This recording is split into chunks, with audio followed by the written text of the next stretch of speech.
আমার মালকিনের ছোট মেয়ে রোজ রাতে তেল আর কলা নিয়ে তার ঘরে ঢুকত। কিছুক্ষণ পর সে যখন ঘরের বাইরে বের হতো তখন তার পুরো শরীর ঘামে ভিজা থাকত। এই কাজটা সে বাড়ির সকলকে লুকিয়ে করত, কিন্তু আমি তার সবকিছুই দেখতে পেতাম, কারণ ওই সময় আমি রান্নাঘরে কাজ করতাম। এটা তার প্রতিদিনের ঘটনা ছিল। সে তেল আর কলা নিয়ে কি করত এটা জানার জন্য আমি একদিন ওর ঘরে লুকিয়েছিলাম। কিছুক্ষণ আগেও ঘরে ঢুকেছে। এরপর আমি যা দেখলাম সেটা দেখে আমার পায়ের তলা থেকে মাটি সরে গেল। বন্ধুরা, গল্পটি প্রথম থেকে বলা যাক। তার আগে আপনি যদি আমাদের এই ছোট্ট চ্যানেলটি নতুন দর্শক হয়ে থাকেন তাহলে চ্যানেলটি সাবস্ক্রাইব করে আমাদের সাথে থাকবেন। আমার নাম শারমিন আক্তার। আমার জন্ম একটি দরিদ্র পরিবারে। আমার মা বাবা অন্য লোকের খেতে কাজ করে, দুবেলা দুমুঠো অন্ন জোটাতে। আমি আমার বাবা মায়ের একমাত্র সন্তান ছিলাম। টাকা পয়সার অভাবে তারা আমাকে লেখাপড়া শেখাতে পারেনি। আমাদের কোনো রকমে দিন কাটত। আমার বয়স ছিল 11 বছর। মা বাবাকে সারাদিন কাজ করতে দেখে আমার খারাপ লাগত, আর তাই আমি ওদের সাথে কাজ করতে চলে যেতাম। কিছুদিন পর বাবার খুব শরীর খারাপ হয়। আমরা ওনাকে হাসপাতালে নিয়ে যাই। সেখানে ডাক্তার আমাদের হাজার হাজার টাকা খরচের কথা বলে। আমাদের কাছে এত টাকা ছিল না, তাই মা জমিদার বাবুর কাছে যায়, যার খেতে আমরা কাজ করতাম। মা জমিদার বাবুর কাছে আঁচল ছড়িয়ে ভিক্ষা চায়, কিন্তু জমিদার বাবু এত টাকা দিতে রাজি হয় না। উনার কাছেই কয় টাকা দেয়া কোনো ব্যাপার নয়, কিন্তু তাও উনি কোনো সাহায্য করলেন না। টাকার অভাবে আমার বাবার ঠিকমতো চিকিৎসা হয় না, আর উনি আমাদের ছেড়ে চলে যান। এখন আমাদের মাথার উপর থেকে ছাতা সরে গেছিল। আমাদের সংসার চালানো আর সাহায্য করার মতো কেউ ছিল না। কোনো রকমে আমি আর মা নিজেদেরকে সামলে আবার সাধারণ জীবন যাপন শুরু করলাম। আমরা সারাদিন খেতে কাজ করে নিজেদের পেট চালাতাম। ভেতরে ভেতরে আমার জমিদার বাবুর উপর খুব রাগ ছিল, কিন্তু আমার কিছু করার ছিল না। একদিন শহর থেকে কিছু ধনী লোক আসে। তারা জন্মদিন পালন করা উপলক্ষে গরিবদের ভোজ খাওয়ায়। আমরা তো এটাও জানতাম না যে আমাদের জন্মদিন কবে, কিন্তু বড়লোকদের ভোজ খেয়ে আমরা তাদেরকে আশীর্বাদ করি। এইভাবে বেশ কিছুদিন চলল। হঠাৎ একদিন মাও এই পৃথিবী ছেড়ে চলে গেল। মা আমার শেষ আশ্রয় ছিল। এখন আমার কেউ নেই। আমি খুব ভেঙে পড়েছিলাম। এই অবস্থায় আমার কাকা কাকিমা আমাকে তাদের বাড়িতে নিয়ে যায়, কিন্তু কাকা কাকিমা কখনোই নিজের মা বাবা হয়ে উঠতে পারে না। এই কথাটা আমি তাদের বাড়িতে পা রাখার পরই বুঝতে পেরেছিলাম। তারা তাদের নিজের মেয়েকে ভালো খাবার দিত, ভালো জামা কাপড় দিত, আর আমাকে দিয়ে বাড়ির সব কাজ করাতো। আমার সাথে ভালো করে কথা বলা তো দূরে থাক, আমার দিকে ফিরেও তাকাতো না। কিন্তু আমি এটাকে নিজের ভাগ্য মনে করে মেনে নিয়েছিলাম। একদিন আমি যখন বাসন মাজছিলাম তখন কাকা শহর থেকে ফিরে আসেন। এসে আমার কাকিকে বলেন যে শহরের এক বাড়িতে কাজের মেয়ে দরকার। আমরা বরং শারমিনকে সেখানে কাজ করতে পাঠিয়ে দিই। সাবিনা ওখানে কাজ করবে, আর আমাদের হাতে টাকা আসবে। আমার কাকিমা এই কথাটা শুনে খুব খুশি হন। আর হবে নাই বা কেন, কিছু না করে টাকা পাওয়া যাবে যে। পরের দিন কাকা আমাকে শহরে নিয়ে আসেন, আর এক বড় বাড়িতে নিয়ে যান, যেখানে একজন মহিলা, তার 2 কন্যা সহ মোট 3 জন একসাথে বসেছিল। কাকা ওনাকে সালাম করেন, আর আমার দিকে ইশারা করে বলেন যে আজ থেকে আপনার বাড়ির সব কাজ এই মেয়েটা করবে। আমি ওকে সকালে এখানে দিয়ে যাব, আর বিকেলে ফেরত নিয়ে যাব। সেই ম্যাম সাহেব আমার দিকে তাকিয়ে জিজ্ঞেস করেন যে আমি তার বাড়ির সব কাজ করতে পারবো কিনা। আমি মাথা নাড়ালাম। আমি জানতাম যে এত বড় বাড়ির সব কাজ একা হাতে সামলানো খুব একটা সহজ হবে না, কিন্তু আমার রাজি হওয়া ছাড়া আর কোনো উপায় ছিল না। কাকা কাকিমার ভয়ে আমাকে রাজি হতে হলো। সেই মালকিন আমাকে সব কাজ বুঝিয়ে দিলেন, আর আমি রান্নাঘরে কাজ করতে শুরু করলাম। আমি সারাদিন কাজ করতাম, আর রাতে কাকা আমাকে বাড়ি নিয়ে যেত। বাড়ি গিয়ে শুকনো রুটি খেয়ে গরমের মধ্যে ঘুমিয়ে পড়তাম। পরের দিন সকালে কাকা আমাকে আবার মালকিনের বাড়িতে দিয়ে আসতো। কিছুদিন এইভাবে চলল। একদিন মালকিনের বাড়িতে অনেক অতিথি আসে, আর তাই কাজও অনেক বেড়ে যায়। সেই জন্য মালকিন আমাকে বাড়ি পাঠায় না। উনি আমার কাকাকে বলেন যে যতদিন আমার অতিথিরা এই বাড়িতে আছে ততদিন শারমিনকে এখানে থাকতে দিন, কারণ রাতে সবাই দেরি করে খায়, তাই কাজও অনেক বেড়ে যায়। কাকা আমাকে না নিয়ে বাড়ি ফিরে গেল। আমি অনেক রাত অবধি কাজ করতাম, আর মালকিন তার বাড়িতে থাকার জন্য আমাকে একটি ঘর দিয়েছিলেন। কাকা কাকিমার বাড়িতে থাকা থেকে আমার এখানে থাকতে বেশি ভালো লাগত, কারণ এখানে আমি ভালো খাবার পেতাম। আমার শোবার ঘরে পাখা ছিল, তাই আমাকে আর গরমের মধ্যে ঘুমাতে হতো না। কিন্তু আমি যখনই মালকিনকে তার মেয়েদের সাথে দেখতাম তখনই আমার নিজের মায়ের কথা মনে পড়ে যেত। এইভাবে কয়েকটা দিন কেটে গেল। মালকিনের অতিথিরা ফিরে গেল, কিন্তু মালকিন আমাকে বাড়ি পাঠালেন না।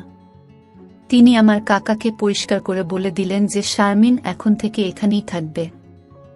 মালকিন আর তার ছোট মেয়ের সাথে আমার ভালো সম্পর্ক গড়ে উঠেছিল। উৎসবের দিন মালকিন আমাকে নতুন জামা কাপড় দিতেন। ওনার ছোট মেয়েটি খুব ভালো ছিল, আমার সাথে খোলা মনে মিশত। কিন্তু ওনার বড় মেয়েটি একটু রাগী ছিল। সে আমার সাথে বাড়ির কাজের লোকের মতো ব্যবহার করত, আর আমার সাথে ঠিক করে কথা বলতো না। একবার মালকিন আর তার মেয়েদের একটি বিয়ের ফাংশনের জন্য 3 দিন বাড়ির বাইরে থাকতে হয়। যাবার আগে মালকিন আমাকে তার বাড়ির দায়িত্ব দিয়ে যান। বলে যান যে তার বাড়ির খুব ভালো করে দেখাশোনা করতে। আমি অনেক দিন ধরে ওদের দেখাশোনা করছিলাম, তাই ওরা আমাকে বিশ্বাস করত। আমি বললাম যে এত বড় বাড়িতে আমার একা থাকতে ভয় লাগবে। তাই মালকিন আমার কাকাকে ডেকে পাঠান আর বলেন এই 3 দিন আমার সাথে এই বাড়িতে থাকতে। কাকার সঙ্গে সঙ্গে রাজি হয়ে যায়, আর মালকিন বেরিয়ে পড়ে।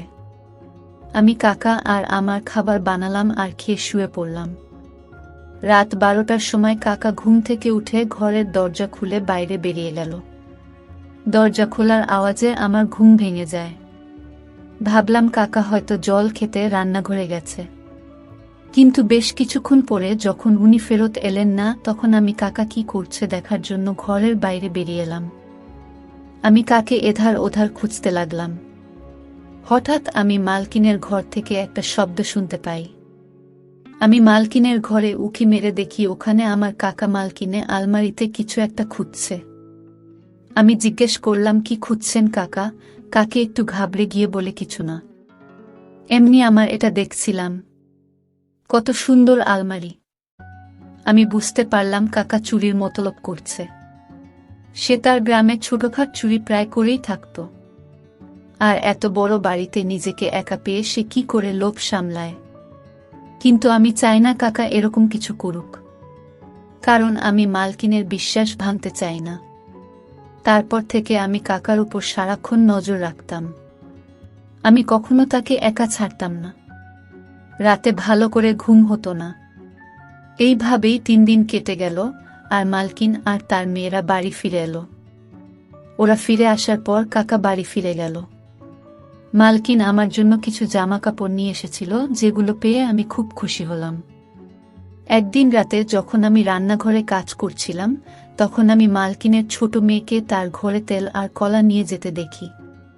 সে চুলের মধ্যে লুকিয়ে লুকিয়ে তার ঘরের দিকে গেল, যাতে কেউ তাকে দেখে না ফেলে। আমার জিনিসটা একটু অদ্ভুত লাগলো। আখি দিদি তেল আর কলা নিয়ে কি করবে? মালকিনের স্বামী কিছু বছর আগে মারা গেছিলেন। তারপর থেকে উনি তার 2 মেয়ের সাথে একাই থাকেন। নিজেদের ব্যবসা থাকার জন্য ওনাদের কখনো টাকা পয়সার অভাব হয়নি। আমি আছি, দিদির ব্যাপারটা এড়িয়ে গেলাম।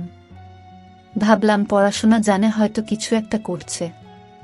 তার বন্ধুরা রোজ বাড়িতে আসত, আর ওরা সবাই মিলে কিছু একটা প্র্যাকটিক্যাল করত। একদিন আমি দিদিকে জিজ্ঞেস করলাম যে আপনারা সব বন্ধু মিলে কি করেন? তো সে বলল যে আমরা বিজ্ঞান নিয়ে পড়াশোনা করি, তাই আমাদের প্র্যাকটিক্যাল করতে হয়। আমি কিছুই বুঝলাম না। আমি তো কোনো দিন স্কুলে যাইনি, তাই পড়াশোনার ব্যাপার আমি কি করে বুঝব? তাই জন্য আমি আখি দিদির তেল আর কলা নিয়ে যাওয়ার ব্যাপারে বেশি মাথা ঘামাতাম না। বাড়ির সকলের খাওয়া হয়ে যাওয়ার পর আমি বাসন মাজতাম আর রান্নাঘরটা পরিষ্কার করতাম। এর মধ্যে দিদি ফ্রিজ থেকে কলা বের করত আর একটি পাত্রে তেল ঢেলে নিজের ঘরে নিয়ে চলে যেত। এখন এটা রোজকার ব্যাপার হয়ে গেছিল। আমার ঘরটা দিদির ঘরের একদম সামনে ছিল। মাঝরাতে দিদির ঘর থেকে বের হতো আর নিজের হাত ধুতো। তার গোটা গা ঘামে ভিজে থাকত। মাঝে মাঝে যখন আমার ঘুম আসতো না, তখন আমার এসব চোখে পড়ত। রোজ আমি এসব দেখতে পেতাম না, কারণ যখন সে বাইরে আসতো আমার চোখ লেগে যেত। এখন আর এই জিনিসটা আমার পড়াশোনার বিষয় মনে হচ্ছিল না, মনে হচ্ছিল অন্য কিছু। কারণ দিদি যদি প্র্যাকটিক্যাল জন্য কলা আর তেল নিয়ে যেত, তাহলে লুকিয়ে লুকিয়ে কেন নিয়ে যেত, আর রোজ কেন নিয়ে যেত? সারাদিন আমার মাথায় এটাই ঘুরত যে দিদি তার ঘরে কি এমন করে। আমি মালকিনের সাথে এই ব্যাপারে কথা বলবো ভাবলাম। একদিন আমি মালকিনের ঘরে গেলাম আর দেখলাম উনি ফোনে কার সাথে কথা বলেছেন। তাই আমি কিছু না বলে ওখান থেকে চলে এলাম। তারপর আমি ভেবে দেখলাম যে মালকিনকে বললেন শুধু শুধু বাড়িতে ঝামেলা হবে, তাই আমি ছেড়ে দিলাম আর এই ব্যাপারটা নিয়ে মাথা ঘামানো বন্ধ করে দিলাম। একদিন আমার রাতে ঘুম আসছিল না। আমার মায়ের কথা খুব মনে পড়ছিল। আমি দেখি আখি দিদি তার ঘর থেকে বের হলো। তার চোখে জল এসে যাচ্ছিল। আমি ঘর থেকে বেরিয়ে এসে দিদিকে জিজ্ঞেস করলাম, আপনি কাঁদছেন কেন? দিদি প্রশ্নটা এড়িয়ে যায় আর বলে, কিছু না, তুমি গিয়ে শুয়ে পড়ো। এই বলে সে তার ঘরে চলে গেল। আমার এই চিন্তায় সারা রাত ঘুম হলো না। ভাবতে লাগলাম যে কি এমন হলো যে সব সময় হাসি খুশি থাকা আখি দিদি এত রাতে কাঁদতে কাঁদতে ঘর থেকে বেরিয়ে এলো। সারাদিন আমার মাথায় একটাই চলতে লাগলো, আখি দিদির তেল আর কলা নিয়ে ঘরে যাওয়া, মাঝ রাতে ঘর থেকে বেরিয়ে এসে হাত ধোয়া, সারা ঘামে ভিজে থাকা, তারপর এক রাতে কাঁদতে কাঁদতে ঘর থেকে বেরিয়ে আসা, আর সবথেকে বড় কথা এই সব কাজ লুকিয়ে করা। আমার কোনোটাই স্বাভাবিক মনে হলো না। আমার দিদির উপর সন্দেহ হয়, ও কোনো খারাপ কাজ করছে না তো। পরের দিন দিদি কলেজে চলে যায় আর বর দিদিও তার কলেজে যায়। তখন আমি মালকিনকে চা দিতে গেলাম আর ভাবলাম যে আখি দিদির ঘরটা একবার খুঁজে দেখি। দুপুরবেলা যখন মালকিন ঘুমিয়ে পড়ে, তখন আমি দিদির ঘরে যাই, কিন্তু ঘরে তো সেরকম কিছুই পেলাম না। সব জিনিস ঠিকভাবে রাখা ছিল। আমি বেরিয়ে এসে ভাবতে লাগলাম যে আসল ঘটনাটা কি। তখনই আখি দিদি আর বর দিদি কলেজ থেকে ফিরে আসে। আমি তাদের জন্য খাবার বানিয়ে দিলাম, কিন্তু আখি দিদি খেতে চাইল না। সকালেও সে ঠিক করে জল খাবার খায়নি। আমি অনেকবার করে বললাম যে দিদি খাবারটা খেয়ে নাও, কিন্তু সে রেগে যায় আর আমি চুপ করে যাই। কিছুক্ষণ পর আমি ভাবলাম যে দিদিকে একবার জিজ্ঞেস করি তার কি হয়েছে, কিন্তু তারপর মনে হলো যদি সে রেগে যায়, আমার আখি দিদির জন্য চিন্তা হয়। আমি যবে থেকে এই বাড়িতে এসেছি, দিদি একবারও আমাকে বুঝতে দেননি যে আমি বাড়ির কাজের মেয়ে। সে আমায় কাকা কাকিমার থেকে অনেক বেশি যত্ন করেছে। কিছুক্ষণ পর আমার মাথায় একটা বুদ্ধি আসে। আমি যদি আজ রাতে আখি দিদির ঘরে লুকিয়ে থাকি, তাহলে আমি সবটা জানতে পারব। আমি রাতে সবাইকে খেতে দিলাম, কিন্তু নিজে কিছু না খেয়ে দিদির ঘরে গিয়ে একটা কোণায় লুকিয়ে পড়লাম। আমি এমন সময়ে তার ঘরে ঢুকলাম যখন সে রান্নাঘরে তেল আর কলা নিতে গিয়েছিল।